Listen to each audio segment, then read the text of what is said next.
जय श्री कृष्ण। विश्व रूप में आज हम छठे अध्याय के 27वें श्लोक से शुरू करेंगे। आज अब तक हम 5 अध्याय संपूर्ण कर चुके हैं, है ना। 26 श्लोक तक हमने ट्रांसलेशन पढ़ लिया है। 27वें श्लोक से हम आज से शुरू करेंगे, है ना। चलिए, अगर आप मेरे साथ में प्रेयर पाना चाहते हो तो कमेंट में नाम लिख करके जय श्री कृष्ण अवश्य बोल दीजिए। चलिए शुरू करते हैं। जय श्री कृष्ण।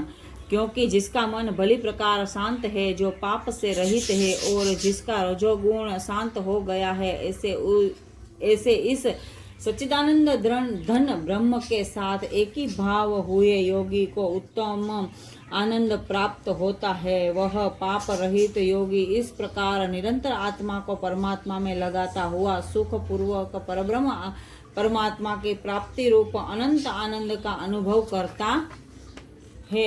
सर्वव्यापी अनंत चेतन में एक ही भाव से स्थिति रूप योग से युक्त आत्मा वाला तथा सब में समभाव से देखने वाला योगी आत्मा को संपूर्ण भूतों में स्थित और संपूर्ण भूतों को आत्मा में कल्पित देखता है। जो पुरुष संपूर्ण भूतों में सबके आत्मा रूप मुझ वासुदेव को ही व्यापक देखता है और संपूर्ण भूतों को मुझ वासुदेव के अंतर्गत देखता है, उसके लिए मैं अदृश्य नहीं होता और वह मेरे लिए अदृश्य नहीं होता। जो पुरुष एक ही भाव से स्थित होकर संपूर्ण भूतों में आत्म स्वरूप में स्थित मुझ सच्चिदानंद धन वासुदेव को भजता है, वह योगी सब प्रकार से बरतता हुआ भी मुझ में ही बरतता है। आज मैं क्षमा चाहती हूँ, पीछे जो आवाज़ गानों की चल रही है वो हमारे पड़ोस में कोई नया रहने आए हैं, वो बजा रहे हैं, तो इसके लिए मैं क्षमा चाहती हूँ। जय श्री कृष्ण। आगे सुनिए है। अर्जुन, जो योगी अपनी भांति संपूर्ण भूतों में सम देखता है और सुख तथा दुख को भी इस सब में सम देखता है, वह योगी परम श्रेष्ठ माना गया है। अर्जुन वाच, अर्जुन बोले, हे मधुसूदन, जो यह योग आपने समभाव से कहा है, उसके चंचल होने से मैं इसकी नित्य स्थिति को नहीं देखता हूँ, क्योंकि हे कृष्ण, मन बड़ा ही चंचल प्रमथन स्वभाव वाला, बड़ा दृढ़ और बलवान है, इसीलिए इसका वश में करना मैं वायु को रोकने की भांति अत्यंत दुष्कर्म समझता हूँ। दुष्कर्म में यानी कि बहुत ही कठिन कार्य।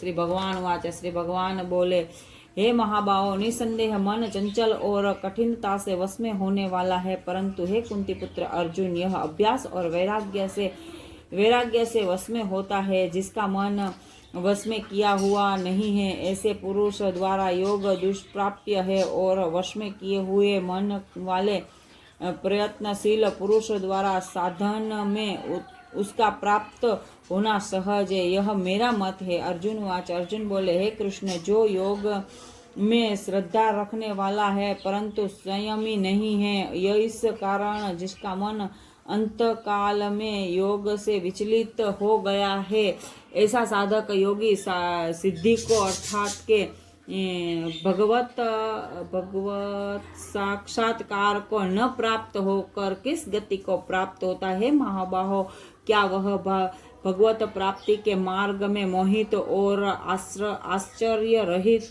पुरुष छिन्न भिन्न बादल की भांति दोनों ओर से भ्रष्ट होकर नष्ट तो नहीं हो जाता। हे कृष्ण, मेरे इस संशय को संपूर्ण रूप से छेदन करने के लिए आप ही योग्य है, क्योंकि आपके सिवा दूसरा इस संशय का छेदन करने वाला मिलना असंभव नहीं है। श्री भगवान वाच, श्री भगवान बोले, हे पार्थ, उस पुरुष को न तो इस लोक में नाश होता है और न ही परलोक में ही, क्योंकि हे प्यारे, आत्म उद्धार के लिए अर्थात भगवत प्राप्ति के लिए कर्म करने वाला कोई भी मनुष्य दुर्गति को प्राप्त नहीं होता।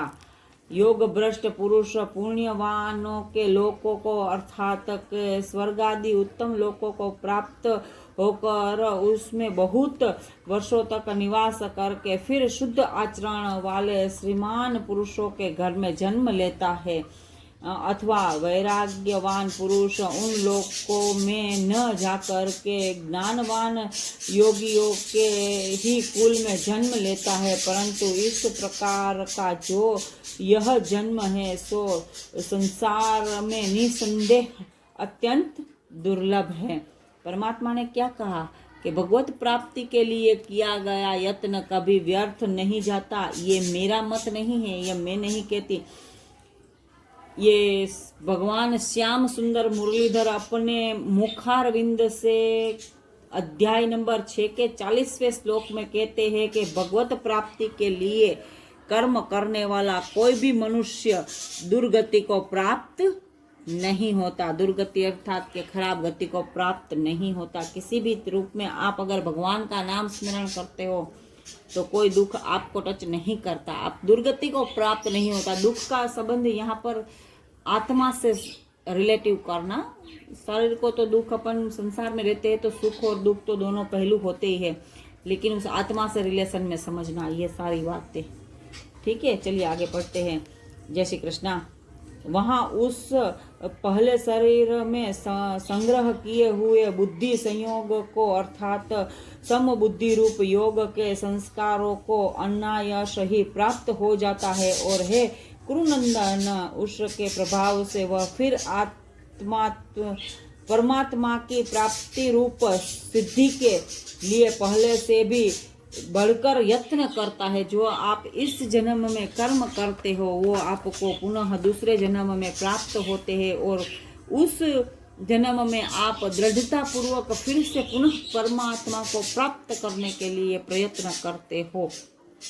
ये मेरा नहीं, भगवान श्याम सुंदर का वचन है जो गीता जी के 6ठे अध्याय में कहे हैं। चलिए यहाँ तक गीता जी आज विराम देते हैं। कल 44वें श्लोक से अगले एपिसोड में 44वें श्लोक से फिर से शुरू करेंगे। कल की मैं नहीं कह सकती, मैं आज भी 2 एपिसोड लोड कर सकती हूँ, 4 भी कर सकती हूँ। ओके, जय श्री कृष्णा।